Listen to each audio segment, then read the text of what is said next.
we always like to bring in special guests, and I'm really excited to have my friend Nicole Stott joining us today. She is a retired NASA astronaut, and she's also an amazing artist. So, to talk a few of her accomplishments, she has flown to space on the space shuttle, spent time on the International Space Station, was the first person to do a watercolor in space. She's also an aquanaut, which I find really cool as a diver, living underwater and helping to train for some of those space missions. So let's bring Nicole in with us right now. Hey, Nicole, how are you? Great. Thanks, Joe. How are you doing? That was great to hear Josh and see. I can't imagine being out there that way. Yeah, they're lucky. The camera crew get to go on for a few legs. They meet amazing people. They see amazing things, and those humpback whale drone shots are just absolutely incredible. I never get tired of those. Yeah. Reminds me, I mean, it does remind me of being in space, how cool it is to bring that perspective up a little bit as you're looking back towards Earth. And although I don't know if we have good enough zoom lenses yet to pick up humpback whales, but Yeah. it's always fun to look from a different perspective. Well, you really have had that, that incredible perspective of looking at our home in, one go and getting to see that tiny little, almost like an apple skin of an atmosphere. So it must just be an amazing thing to see and be able to take in. I imagine even up until now, since those missions, you probably still kind of are search for the words to describe it. Absolutely. And it's why I'm really thankful to you for including me in events like this, where we get to just throw out little pieces of it and hopefully inspire people to think about it. Even with your feet on the planet, it's amazing how much you can appreciate when I'm thinking about the name of this whole series, the most exciting classroom. We absolutely, regardless of which perspective you're appreciating it from, this planet is absolutely the most exciting classroom. And so it makes me really happy that you're sharing things this way, and that Josh can come on board and all the people that'll be engaging with the classrooms here on Earth. Yeah, absolutely. Before I let you take over for a few minutes, Nicole, we're have one event I'm really excited about next week. We're going to be out on the dive boat on the 9th. And so we'll be diving with the sea turtles around this beautiful little group of protected islands a couple miles off the coast. And what we're going to try to do, which is going to be really cool, is in between dives, we'll have an event from the boat and we'll meet some of the researchers. We'll put the ROV in the water and see what we see. Then we're going to connect to the other side of the country the continent, to the Pacific. And we're going to connect with the Fabian Cousteau Ocean Learning Center in Nicaragua, and then hopefully release baby sea turtles from their hatchery. So it's really, this technology and what we can bring into classrooms is really exciting. Yeah, it reminds us how interconnected we are, right? And the fact that we can be all over the planet through an event like that and experiencing it that way. It's really incredible. I hope people will walk away understanding how amazing all of this is. Yeah. Absolutely. All right, Nicole, let's let you take over for a few minutes. All right, Joe, let's see if I can after that. make it work here. I have no doubt we'll get it going. Okay, here we go. I had my tutorial earlier. We're going to go entire screen. We're going to hit share, and then I'm going to go there. How's that? Looks good. Let's just hide that sidebar at the bottom too. Yeah, oops. And then we'll go back to the presentation. There, how's that? Perfect. All right, cool. All right, so I am always very excited to be in these programs with Joe and exploring by the seat of your pants, and now the most exciting classroom. I wanted to start out though with just this is just a short little 2-minute video to give you some sense of my experience in space, and so it'll showcase little bits and pieces from my 2 missions in space, where I spent over 104 days up there across the 2, flying on the space shuttle and the space station. And I just love being able to share it through video as well. So here we go. And I'll be quiet while it plays, if I can actually hit the button. There we go. All right.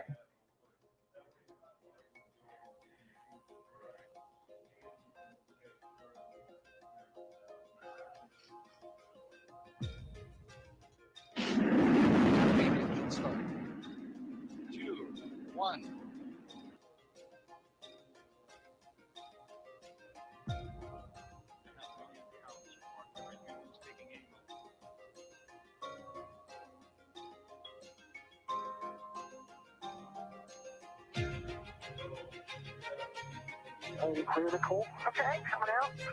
And try not to burn like that 2 handles down. I want to avoid that. Okay.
All right. Let's see if I can make it go to the next slide. There it is. Okay, so I love sharing that because I think it's a little action in there. You get to see, how we're living and working up in that really extraordinary place, which is this International Space Station. And I love it too, as we're talking about this whole Darwin 200 exploration that's going on, where kind of orbiting the planet, but in a little bit different way, and experiencing Earth from extraordinary vantage points. And that's what we're doing every day on board the International Space Station. And just like that Darwin expedition, where we were learning all about who and where we are on this planet, the same thing is going on the International Space Station, where everything we're doing is off the Earth for the Earth, which means everything we're doing in space is ultimately about improving life on Earth. And this is a football field size spaceship, orbiting the Earth 16 times a day. Best example of living off the grid you can find. Look at those ginormous solar panels.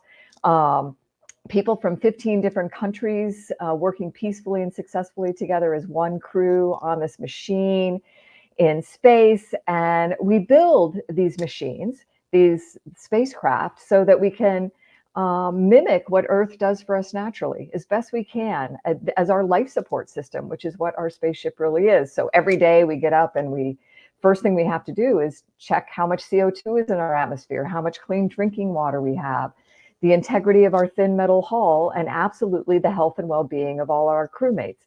And we have to do that so that we can survive in that place. And then once we do all that and make sure everything's okay, then we can thrive in that place doing the science that we're there for, building on these international partnerships and exploring off our Earth, but also bringing all of that benefit back to the Earth. And we build these spaceships, right, so that we, the warm, fleshy ones, can live in that place. And we work there as a crew. These are the guys I spent my 3 months with on my first mission. And I just want to say, I can imagine the folks on the ship are experiencing some of the same thing, where you're seeing the whales, you're experiencing the life around you, the environment, in a way that you should enjoy it, right? You should be having fun, you should feel the joy of it. And we absolutely did that in space. Our crew had personality, and hopefully you can see that in this picture. But at the same time, I look into the eyes of every single one of these people, and this is what I think makes the best crew, is that while you're having fun and enjoying it and doing the work that you're there for, You also know that every one of the people that you're with will have your back when things don't go quite as planned, as they sometimes do. And so I was really, really happy to be in space with these people who I knew trusted that I would have their back, and I absolutely trusted that they would have mine. And all of that, the way we build and work on our space stations, the way we work as a crew, it's such a wonderful example for how we should be doing that same kind of thing down here on Spaceship Earth. And what I love about what I'm seeing happening with the Darwin 200 mission as well. Now, why do we even go to these different places, right? It's because we can look at things from a whole new perspective. Something about the way we're exploring there, whether we're on the ocean or traveling down those rivers or into the rainforest, or if we're in space where you have no gravity, we can look at things in a whole new way. And in space, we can look at things by taking gravity out of the equation. And the scientists love that because it helps us see things about a lot of stuff we thought we knew a lot about already, and learn even more that makes it even better. And I can tell you the scientists love using us as their observers in space for that science. We are also observers as human beings. I mean, the story that Josh was telling about seeing the dolphins, you know, maybe expecting to see a couple and then seeing so many. The little video that Joe shared of those whales off the coast, and how exciting I'm sure it was for that crew and for the camera people to capture that, for all of us to be able to experience. That's what we want to do as human beings, no matter where we are. So when we're in space, we are the observers as well. It's a very human thing to want to do. We want to look out the window. We want to experience our planet in a way we haven't before. And from space, you get to actually look out the window and see, oh my gosh, we live on a planet. And I think there's no denying when you look at pictures like this that we are on a planet. And, you know, Joe mentioned it, like the skin of an apple, that veil thin blue line that protects us all. It's a beautiful reminder, a beautiful, fragile reminder of who and where we all are in space together. And, you know, got to go to space, did this work in space. And then I think we all, no matter where we go and explore, I imagine the same thing is going to happen for the people that are on that ship cruising the ocean around the planet that way. Once they're back on solid ground, they're going to want to share that experience in a whole new way. They're going to want to find more purpose in it that allows them to continue to take action with what they've experienced. And the same thing happened for me in space. As an artist, I love doing art there, but I also brought that love of space and art together back here on Earth, where I'm working with a group called the Space for Art Foundation. We believe we are uniting a planetary community of children through the awe and wonder of space exploration and the healing power of art. And some of that artwork with the kids has gotten to travel to space. Some of it has traveled to places like Scotland for COP, 26 activities, where the art spacesuit got to represent as the ambassador for Spaceship Earth. But what I love about looking at these pictures, just like I know what's happening on the ocean right now, is that we are bringing together people from all over our planet together in a way that's very purposeful. And we had the opportunity to work with kids in over 190 countries. I think that same thing is happening on the Darwin 200. Very cool to see stuff like that happening. And talking about bringing it back to Earth, this is kind of a spacey view of the coastline of Brazil from space. You can see the line of the atmosphere there glowing kind of a greenish color in the night view. And those lights, those bright lights, are along the coast of Brazil, where I believe the ship is sailing, or I should say motoring, I suppose, because of the light winds at this point. Just kind of cool to look at it from another vantage point. And then in all of this, the reminder that comes to us from what we experience looking out the window of a spaceship, looking out the window or from the deck of a sailing ship, is that we live on a planet. We're all Earthlings.